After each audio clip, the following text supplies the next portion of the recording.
5种叫声解读：1、高频且急切的叫声一般出现在主人回家或看到喜欢的食物、玩具时。2、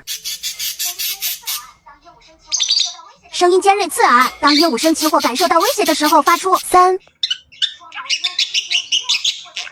说明鹦鹉心情愉悦或者想讨好对方。4、